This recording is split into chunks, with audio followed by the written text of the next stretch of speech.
Hello friends, आपल्या सर्वांची आवडती मालिका तुझ्या सोबतीने या मालिकेच्या आजच्या शुक्रवार 27 मार्चच्या एपिसोडमध्ये एकानंतर एक जबरदस्त ट्विस्ट आले आहेत. आणि सगळ्यात भारी ट्विस्ट म्हणजे मल्हारने नुपूरची विश लिस्ट पूर्ण करायला सुरुवात केली आहे. नुपूरच्या या तुझ्या सोबतीने डायरीमध्ये नुपूरने असं लिहिलेलं होतं की मला शनिवारच्या दिवशी तुझ्या सोबतीने एक नाटक पाहायचं आहे, त्यानंतर पावभाजी खायची आहे आणि मग मस्त फालुदा प्यायचा आहे. आणि मल्हारने ही विश पूर्ण करायचं ठरवलंय. त्याने तर सगळ्यात आधी 2 नाटकाची तिकीटं मागवली आहे आणि तो चक्क नुपूरला म्हणाला, मिस नुपूर माझ्याबरोबर नाटकाला येणार का? नुपूरने त्यासाठी नकार दिला. ही विश तर मला माझ्या मल्हारबरोबर नाही तर वेदांबरोबर पूर्ण करायची होती. पण मल्हार म्हणाला, ठीक आहे, तुम्ही येत नसाल तर मीही जाणार नाही. आणि त्याने चक्क तिकीटं फाडायचं ठरवलं. तेव्हा नुपूर तयार झाली आणि म्हणाली, ठीक आहे सर, मी येते तुमच्याबरोबर. म्हणजेच मल्हार आणि नुपूर हे दोघे नाटक पाहायला गेले आहेत. मग त्यानंतर पावभाजी आणि मग फालुद्याचा प्रोग्राम होईल की नाही हे पाहणं खूप इंटरेस्टिंग असणार आहे. हे सगळं घडलं तरी कसं हे जाणून घेण्यासाठी हा व्हिडिओ शेवटपर्यंत नक्की पहा. फ्रेंड्स, आजच्या एपिसोडच्या सुरुवातीलाच मल्हार त्याच्या रूममध्ये बसलेला असतो आणि नुपूरची तुझ्या सोबतीने ही डायरी वाचत असतो. या डायरीमध्ये नुपूरने तिला वेदांच्या सोबतीने काय काय करायचंय हे सगळं लिहिलेलं असतं. आणि सगळ्यात आधी मल्हारसमोर नुपूरची एक इच्छा येते, तुझ्या सोबतीने मला आपल्या घराच्या बाल्कनीत फुलझाडं लावायची आहेत आणि त्या फुलझाडाला आलेल्या पहिल्या फुलाची एक्साइटमेंट तुझ्या सोबतीने वाटून घ्यायची आहे. आणि मल्हार त्यानंतर सगळ्या इच्छा वाचत असतो. ही नुपूरची बकेट लिस्ट असते, तिला आयुष्यात काय काय करायचं आहे आणि हे सगळं तिला आपल्या वेदांच्या सोबतीने करायचं होतं. पण आता वेदांत या जगात नाही आहे, म्हणून मल्हार या सगळ्या इच्छा वाचत असतो. त्याला नुपूरच्या या सगळ्या इच्छा पूर्ण करायच्या असतात, कारण मीच ती व्यक्ती आहे ज्यामुळे नुपूरच्या या सगळ्या इच्छा अपूर्ण राहिल्यात आणि त्या मलाच पूर्ण करायचं आहे असं मल्हारने ठरवलेलं असतं. आणि मग सगळ्यात पुढची इच्छा असते, महिन्याच्या अखेरीस दोघांचा पगार झाला की तुझ्या सोबतीने मला सासर माहेर दोन्ही घरातील लोकांसाठी आपल्या एकत्रित पसंतीने लहानशा छोट्याशा भेटवस्तू घ्यायच्या आहेत. मल्हार हे सगळं वाचत असतो. मग त्यानंतर पुढची तिची इच्छा असते, तुझ्या सोबतीने अंगात ब्ल्यू जर्सी घालून तुझी आवडती क्रिकेट फायनल बघायची आहे आणि तुझ्या सोबतीने माझी आवडती सास बहू सिरियल बघत बघत मनसोक्त मुसमुसायचं आहे. हे सगळं वाचून मल्हार स्माईल करू लागतो. नुपूरच्या इच्छा या खूप साध्या भोळ्या असतात. तिची पुढची इच्छा असते, तुझ्या सोबतीने मला आपल्या दोन्ही घरच्यांचं सुख आणि सन्मान जीवापाड जपायचा आहे. आणि मग पुढची इच्छा असते, आपल्या लाडक्या गणपतीचा सण आला की तुझ्या सोबतीने मला आपल्या घराची साफसफाई करायची आहे. दिवसभरच्या थकव्यानंतर तुझ्या सोबतीने नूडल्स खायचे आहेत. मग पुढची इच्छा असते, मला तुझ्या सोबतीने दिवसभराचा थकवा घालवायचा आहे. संध्याकाळी ऑफिसमधून घरी आल्यावर मस्त 1 कप कॉफी शेअर करायची आहे. बाल्कनीत बसून कॉफी पीत पीत दिवसभर काय काय घडलं याच्या गप्पा तुझ्याबरोबर मला मारायच्या आहेत. पुढे या डायरीत लिहिलेलं असतं की मला तुझ्या सोबतीने अचानक आलेल्या तापामध्ये तुझ्या हाताने माझ्यासाठी बनवलेलं कम्फर्ट फूड मला तुझ्याबरोबर बसून खायचं आहे. तुझ्या सोबतीने मला आजारपणही खूप छान वाटेल. हे सगळं मल्हार वाचत असतो. फ्रेंड्स, हा सीन खरंच खूप भारी आहे. म्हणजे सामान्य माणसाच्या ज्या इच्छा असतात किंवा आपण जर एखाद्या व्यक्तीवर प्रेम करत असू तर त्याच्याबरोबर कसं जगायचंय, काय काय करायचंय, हे सगळं या सीनमध्ये आपल्याला दाखवलेलं असतं. नुपूरने तुझ्या सोबतीने या डायरीमध्ये हे सगळं लिहिलेलं असतं. मग पुढील नुपूरची इच्छा असते की मला तुझ्या सोबतीने मला माझं स्वतःचं हॉटेल उभं करायचं स्वप्न साकारायचं आहे.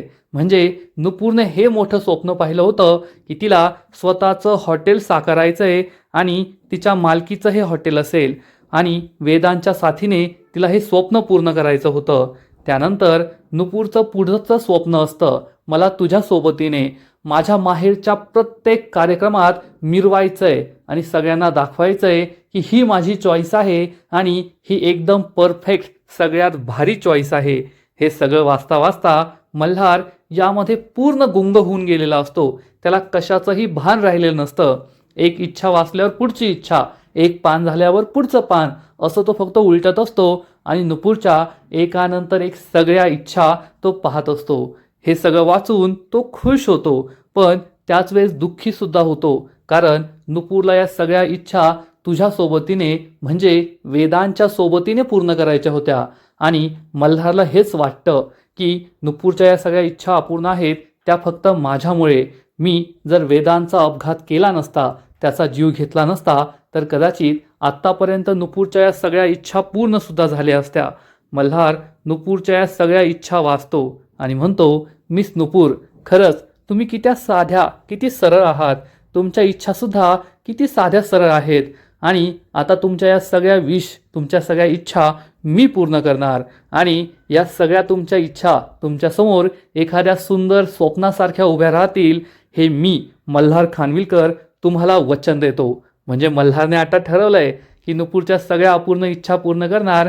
तिच्या आयुष्यात जो आनंद हरवलाय वेदांत गेल्यानंतर, ती ज्या प्रकारे दुःखी आहे ते दुःख आता दूर पळून लावायचं आणि नुपूरचं आयुष्य रंगबिरंगी स्वप्नांनी भरून टाकायचं. दुसरा दिवस उजाडतो आणि नुपूरच्या घरी नुपूर ऑफिसला जायची तयारी करत असते, घाई गडबडीत असते. आशा तिच्यासाठी नाश्ता घेऊन येते आणि म्हणते, नुपूर, पोहे बनवलेत, पोहे खाऊन घे. नुपूर म्हणते, सॉरी आई, नाही जमणार, ऑफिसला जायला उशीर होतोय. आई विचारते, काय झालं? तर नुपूर सांगते, मला त्या प्रॉपर्टी टॅक्सच्या ऑफिसमध्ये जायचंय. त्यांना विनंती करायची आहे, एकतर टॅक्स कमी करा किंवा मग मुदत तरी वाढवून द्या, मग मला काय नाश्ता करता येणार नाहीये. नुपूर हे बोलत असते आणि तेवढ्यात आशा तिच्या तोंडात पोह्यांचा एक घास भरवते. नुपूर हा घास खाते. आशा विचारते, कसे झालेत? नुपूर म्हणते, छान झालेत, पण आई, मी काय लहान मुलगी आहे का मला असं भरवायला? असं म्हणून नुपूर वेदांचं घड्याळ हातात घेते आणि आशा तिला म्हणते, तू लहान मुलगी नाहीये. लहान मुलगी असती ना तर 2 धपाटे पाठीत घातले असते आणि तुला हे खायला सांगितलं असतं. नुपूर हे चालू झालेलं घड्याळ पाहून खूप खुश होते. स्वतःच्या चेहऱ्याला हे घड्याळ लावते. जसं काय वेदांचे श्वास सुरू आहे असं तिला वाटतं आणि तिच्या चेहऱ्यावर एक गोड स्माईल येते. तिच्या चेहऱ्यावरची ही स्माईल पाहून आशाला सुद्धा आनंद होतो आणि आशा विचारते, काय झालं नुपूर? तर नुपूर सांगते, आई, तुला माहिती आहे का, काल जेव्हा मल्हार सरांनी मला हे घड्याळ दिलं ना, तेव्हा मला सांगितलं की तुमचं हे घड्याळ सुरू झालंय आणि जसं हे घड्याळ सुरू झालंय तसा तुमचा नवा काळही सुरू झालाय. असं म्हणून ती आशाला घट्ट मिठी मारते. आशासुद्धा खूप खुश होते आणि नुपूर म्हणते, आई, मला आहे ना आज खूप भारी वाटतंय. आज माझ्याबरोबर काहीतरी भारी गोष्ट घडणार आहे, माझ्या मनासारखं काहीतरी घडणार आहे असं मला वाटतंय. आशा म्हणते, हो नुपूर, तू जर इतकीच खुश राहणार असशील ना तर सगळं तुझ्या मनासारखं होईल. तुला जे आवडतं ना तेच सगळं घडेल. नुपूरला खूप पॉझिटिव्ह वाटत असतं. काल जी नुपूर वेदांच्या सगळ्या आठवणी हरवल्यात म्हणून दुःखी होती, तीच नुपूर आज एवढी खुश आहे. तिच्या चेहऱ्यावर आनंद ओसंडून वाहतोय हे पाहून आशाला सुद्धा खूप आनंद झालेला असतो आणि नुपूर हसत असते, स्माईल करत असते. तर दुसरीकडे मल्हार नुपूरची तुझ्या सोबतीने ही डायरी वाचता वाचता रात्री तसाच झोपी गेलेला असतो आणि त्याचा अलार्म वाजतो. मल्हारला जाग येते. मल्हार हा उठून बसतो आणि ही डायरी त्याच्या हातात दिसते. मल्हारला आठवतं की रात्री मी हीच डायरी वाचत होतो आणि तसाच झोपी गेलो होतो. मल्हार ही डायरी उघडतो आणि या डायरीमध्ये जी एक नुपूरची इच्छा असते की नुपूरला दर वीकेंड वेदांबरोबर साजरा करायचा आहे. शनिवारी वेदांबरोबर एक नाटक पाहायचं आहे, त्यानंतर पावभाजी आणि फालुदाची पार्टीसुद्धा करायची आहे. मल्हार म्हणतो, आज तर सॅटर्डे, मग मिस नुपूरची ही इच्छा पूर्ण करता येईल. आणि मग मल्हार हा दीपला कॉल करतो आणि सांगतो, दीप, तुला माझं एक काम करायचं आहे. आणि तो दीपला नाटकाची तिकीटं बुक करायला सांगतो. आणि इकडे नुपूर ही आशाला म्हणते, आई, रामनवमीची खूप सगळी कामं आहेत, पण माझ्याशिवाय कोणतीच कामं करायची नाही, एकटीने काम करायचं नाही. मी संध्याकाळी घरी येईल, मग आपण जोडीने सगळी कामं करूयात. आशा म्हणते, ठीक आहे. आणि नुपूर ऑफिसला निघून जाते. ती खूप खुश असते. तिचा आनंद पाहून आशाही खुश होते. पण मीनाने हे सगळं ऐकलेलं असतं. ती म्हणते, अरे देवा, हे सगळं काय होतंय? सागरिका मॅडमला फोन करून कळवावं लागेल. आणि मग लगेचच मीना सागरिका मॅडमला कॉल करते आणि घरात काय काय घडलं हे सगळं तिला सांगते. तसंही सागरिकानेच तिला सांगितलंय की घरात काय घडतंय त्याची बित्तम बातमी मला द्यायची, म्हणजे तुला पैसे मिळतील. आणि मीना तर पैशांची लालचीचे, त्यामुळे घरात जे काही चाललंय याची सगळी बित्तंबाई ती तायडीला देतच असते. आणि इकडे आपली तायडी तिच्या बापाबरोबर महानगरपालिकेच्या ऑफिसमध्ये पोहोचते आणि ऑफिसमध्ये ती चक्क विश्वास केळकर यांना भेटते, जे कर निर्धारक आणि संकलक असतात. आणि याच ऑफिसरकडे नुपूरची फाईल असते, तिच्या घराच्या कराची फाईल असते. आणि मग हा ऑफिसर खाली काहीतरी शोधत असतो. तेथे तायडी आणि तायडीचा बाप येऊन उभा राहतो. ऑफिसरला समजतं की कोणीतरी आलंय आणि सरकारी ऑफिसर हे नेहमीप्रमाणे विचारतात, बोला काय काम आहे. आणि मग सागरिका उत्तर देते, सागरिका खानविलकर. आणि मोठा माणूस पाहिला की सरकारी नोकर हा जागेवर उभा राहतो, तसं लगेचच हा अधिकारी जागेवर उभा राहतो आणि म्हणतो, अरे मॅडम तुम्ही आमच्या ऑफिसमध्ये. तायडी म्हणते, नाव सांगितल्यावर काम सांगायची काही गरज नाही वाटतं. हा माणूस म्हणतो, मॅडम बसा ना. तायडी त्याच्या समोरची खुर्ची बाजूला करते, तर या खुर्चीला धूळ लागलेली असते. माझ्यासारखी मोठी बाई या अशा धूळ लागलेल्या खुर्चीवर बसणार असा विचार करून तायडी या खुर्चीवर बसते. आणि मग हा कर संकलक विचारतो, मॅडम तुम्ही कशाला आलात? मला बोलवलं असतं तर मी आलो असतो तुमच्या ऑफिसमध्ये. तायडी म्हणते, काम तेवढं महत्त्वाचं आहे म्हणून मला यावं लागलं. नुपूर सावंतची फाईल तुमच्याकडेच आहे ना? हा कर संकलक म्हणतो, आहे ना. आणि तो तायडीला ही फाईल दाखवतो. तायडी ही फाईल पाहत असते, ही नेमकी नुपूरच्या घराच्या टॅक्सची फाईल आहे तरी काय, प्रकरण नेमकं काय आहे. आणि त्याच वेळेस नुपूरसुद्धा या ऑफिसरला भेटायला महानगरपालिकेच्या ऑफिसमध्ये येते. तेथे एका पिऊनला विचारते की येथे मला केळकर साहेबांना भेटायचं आहे. हा पिऊन सांगतो, आतमध्ये जा. आणि नुपूर ही आतमध्ये येत असते. इकडे तायडी या ऑफिसरला विचारते, ही केस साधी सरळ आहे का? तर हा ऑफिसर सांगतो, हो मॅडम साधी सरळ केस आहे. खूप दिवसांपासून कर भरला नाहीये. कर भरल्यानंतर पेनल्टी असेल, ती पेनल्टी भरायची आणि मग ही केस रफादफा करता येईल. तुम्ही जर म्हणत असाल तर आम्ही कर सुद्धा गोळा करणार नाही, तुमच्या इच्छेप्रमाणे आम्ही ही केस रफादफा करू शकतो. तर तायडी म्हणते, केस रफादफा नाही करायची, ही केस मी सांगेल तेवढी लांबवायची. हा ऑफिसर म्हणतो, पण मॅडम असं कसं करता येईल? काही कायदेशीर बाबीसुद्धा आहेत, काही नियमसुद्धा आहेत. तायडी लगेचच आपल्या बापाला म्हणते, बाबा. आणि तायडीचा बाप त्याच्या सूटकेसमधून एक बॉक्स बाहेर काढतो आणि यामध्ये मलाई पेढे असतात. आणि हा ऑफिसर विचारतो, मॅडम मलाई पेढे? तर तायडी म्हणते, तुमचा एक खूप गोंडस मुलगा आहे, त्याला मलाई पेढे खूप आवडतात. मागील काही दिवसांपासून तो तुम्हाला म्हणतोय, बाबा मला मलाई पेढे खायचेत, मला मलाई पेढे खायचेत, त्याच्यासाठीच मी हे मलाई पेढे आणलेत. या ऑफिसरला मोठा धक्काच बसतो. तो विचारतो, मॅडम तुम्हाला हे कसं माहीत? तर तायडी उत्तर देते, जी माणसं माझ्या फायद्याची असतात ना त्यांच्याबद्दल मला सगळी माहिती असते. ते तुमच्या फायद्याचं पण आहे आणि तेवढंच धोकादायक सुद्धा आहे.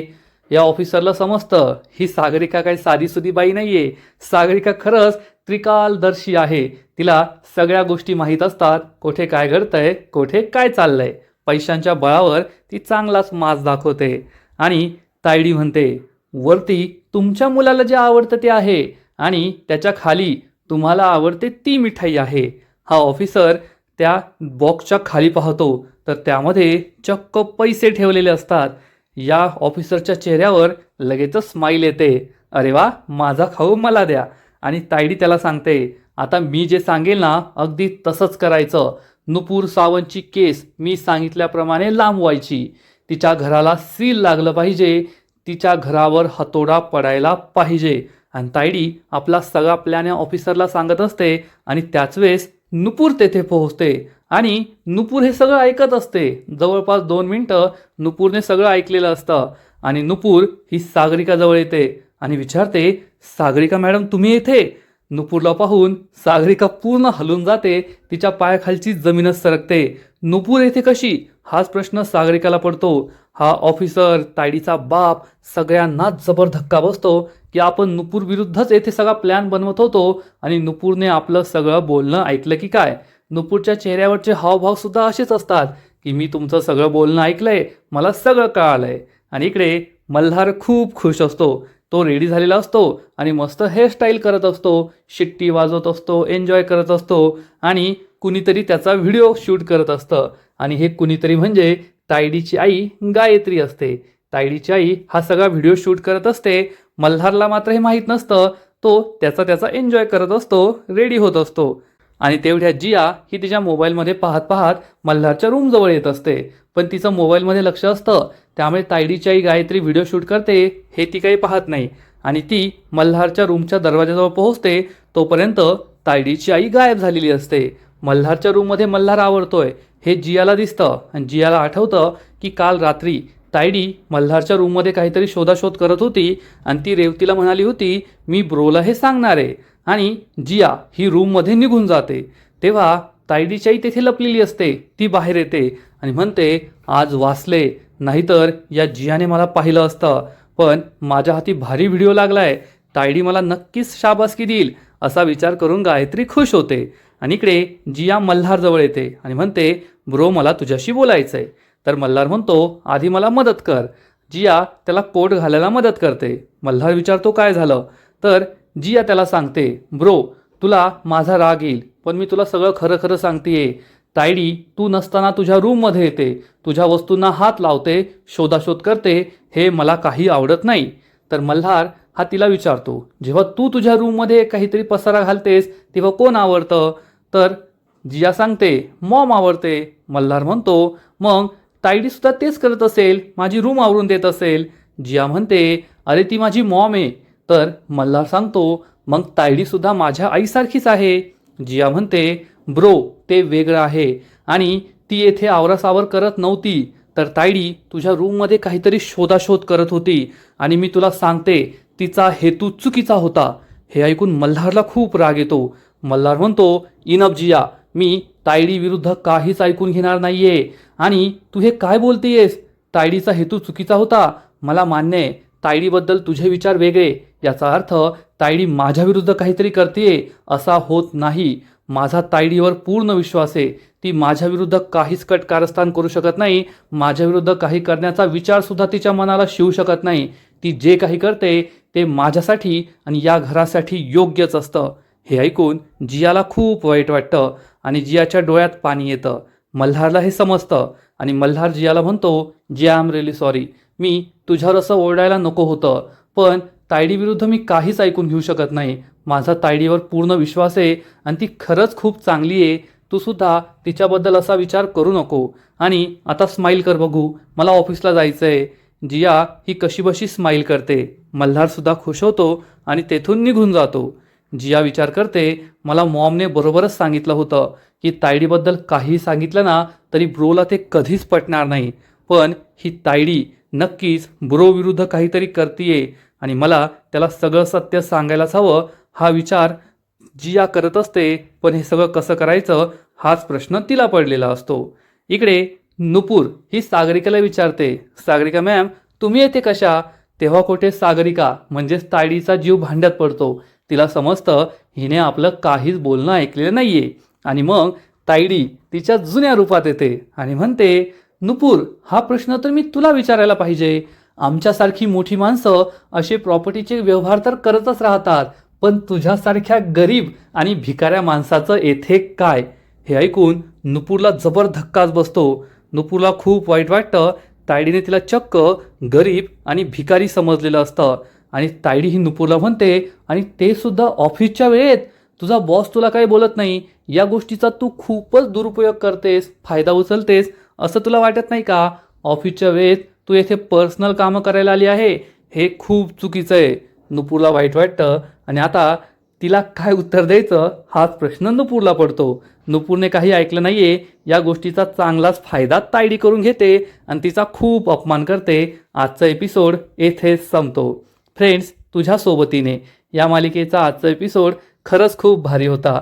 मल्हार हा नुपूरच्या आयुष्यात रंग भरता भरता स्वतःच्या आयुष्यात सुद्धा रंग भरतोय. त्याच्या मनावरचं ओझं कमी होतोय. तो आधीसारखा आनंदी राहायला लागलाय एवढं मात्र नक्की. आजचा एपिसोड तर भारी होता, पण या मालिकेचा पुढील एपिसोड आणखीन भारी असणारे, आणखीन मोठा ट्विस्ट येणारे. मग नेमकं घडणार तरी काय. तर फ्रेंड्स तुझ्या सोबतीने या मालिकेच्या पुढील एपिसोडमध्ये आपण पाहू की जेव्हा नुपूर ही मल्हारच्या केबिनमध्ये येईल तेव्हा मल्हार नुपूरला म्हणेल मिस नुपूर माझ्याकडे नाटकाची 2 तिकीटं आहेत, चला आपण दोघे आज नाटक पाहायला जाऊया. माझ्याबरोबर कुणीच नाहीये, तुम्ही मला कंपनी द्या. आणि नुपूरला लगेच आठवेल ही तर माझी विश होती की सॅटर्डेला विकेंडला मला वेदांतबरोबर नाटक पाहायला जायचं होतं. मग मल्हार सर मला का बोलवताय आणि मला ही इच्छा माझ्या वेदांतबरोबर पूर्ण करायची होती, मल्हार सरांबरोबर नाही असं म्हणून नुपूर ही चक्क मल्हारला नकार देणार. सॉरी सर, मला नाही जमणार, मी तुमच्याबरोबर नाही येऊ शकत. मल्हार म्हणेल ठीक आहे, मी आयुष्यात पहिल्यांदा नाटक पाहायला जात होतो, पण आता मला कुणी कंपनीच नाही आहे तर मी सुद्धा नाही जाणार असं म्हणून मल्हार चक्क ही तिकीटं फाडू लागेल. त्यामुळे नुपूरला मोठा धक्काच बसेल आणि नुपूर म्हणेल नाही सर, तिकीटं फाडू नका, मी तुमच्याबरोबर येते असं म्हणून ती मल्हारबरोबर यायला होकार देईल. आणि मग मल्हार आणि नुपूर हे दोघे जोडीने नाटक पाहायला जातील आणि मल्हारला खूप आनंद होईल की मी नुपूरची एक इच्छा तरी पूर्ण करू शकलोय. मग मग आता पुढे पावभाजी आणि फालुदाचा सुद्धा प्रोग्राम होणार का? नुपूरला मल्हारवर संशय तर येणार नाही ना? हे सगळं पाहणं खूप इंटरेस्टिंग असेल. तर फ्रेंड्स, तुम्हाला सुद्धा तुझ्या सोबतीने ही मालिका आवडते का? नक्कीच कमेंट करून सांगा. आणि या मालिकेचे असेच नवीन नवीन एपिसोड, नवीन नवीन अपडेट सर्वात आधी पाहण्यासाठी व्हिडिओला लाईक करा, शेअर करा, चॅनलला सबस्क्राईब करून बेल आयकॉनवर क्लिक करा. म्हणजे या मालिकेचे नवीन नवीन एपिसोड तुम्हाला सर्वात आधी पाहायला मिळतील. खूप खूप खूप धन्यवाद.